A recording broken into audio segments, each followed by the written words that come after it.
Welcome to Pandi நாட்டு சமையல். இன்னைக்கு நம்ம பார்க்க போகிற டிஷ் என்னன்னு பார்த்தீங்கன்னா நிலக்கடலை பருப்பு சட்னி எப்படி செய்கிறதுங்கிறது தான். வாங்க எப்படி செய்கிறதுங்கிறத பார்க்கலாம். இந்த வீடியோ பார்க்குறதுக்கு முன்னாடி சப்ஸ்கிரைப் பண்ணாதவங்க சப்ஸ்கிரைப் பண்ணிடுங்க. பக்கத்தில் இருக்க பெல் ஐக்கான் பட்டனை அமுக்கிடுங்க. இப்போ தேவையான பொருட்கள் என்னென்னங்கிறத பார்க்கலாம்.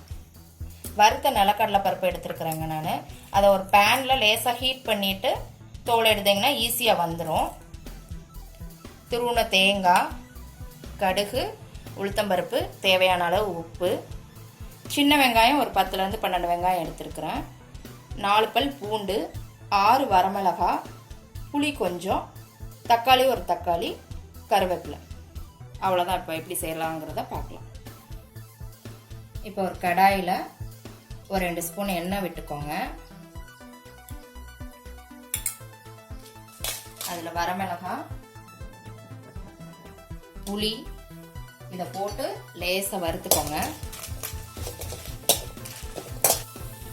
அதோட 4 பல் பூண்டு, எடுத்து வச்சிருந்த சின்ன வெங்காயம், இதை லேசாக ஒரு 2 நிமிஷம் வதக்கிக்கோங்க. வெங்காயம் வதங்கவுமே தக்காளி 2 நிமிஷம் நல்லா வதக்கிக்கோங்க.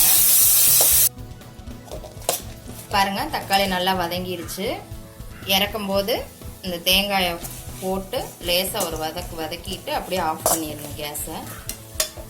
ஆறவும் கடலையை சேர்த்து போட்டு அப்படியே அரைச்சிட வேண்டியதுனால சத்தான ஹெல்த்தியான சூப்பரான சட்னி ரெடி.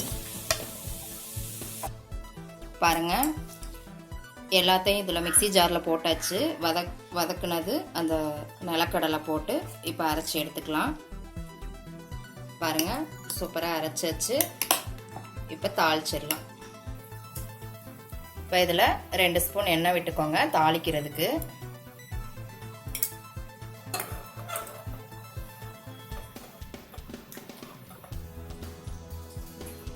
ஒரு ஸ்பூன் கடுகு,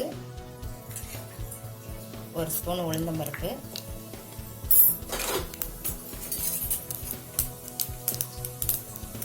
கருவேப்பிலை கொஞ்சம்,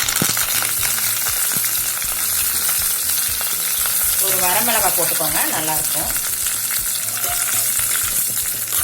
அவ்வளோதான். இதை அதில் சட்னியில் ஊற்றிட வேண்டியதுதான். தாளித்து ஊற்றியாச்சுங்க. சூப்பராக ரெடி ஆயிருச்சு. செஞ்சு பாருங்கள். எப்படி இருக்குன்னு கமெண்ட்டில் போடுங்க. லைக் பண்ணுங்கள், ஷேர் பண்ணுங்கள், சப்ஸ்கிரைப் பண்ணுங்கள். கூடவே பெல் ஐக்கான் பட்டனையும் அமுக்குங்க. அன்போடு சமைத்து ஆனந்தமாய் உண்டு இன்பமாய் வாழுங்கள். வாழ்க வளமுடன்.